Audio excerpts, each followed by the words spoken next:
Indian Army has issued request for information for procurement of logistic drones for medium and high-altitude operations. These drones will play a pivotal role in supporting forward posts, delivering supplies such as food, medical kits and ammunition, enhancing operational efficiency. According to the Ministry of Defense, Israel has upgraded its Iron Dome air defense system. This improvement's aim to strengthen systems interception capabilities against current threats while preparing for future challenges, including cruise missiles and drones.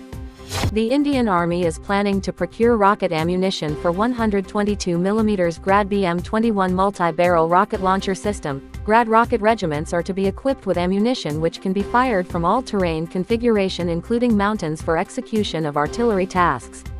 According to Russian Ministry of Defense, a Russian Su-25 ground attack aircraft crashed during routine training mission. The aircraft reportedly went down in an uninhabited area and there were no casualties or damage on the ground.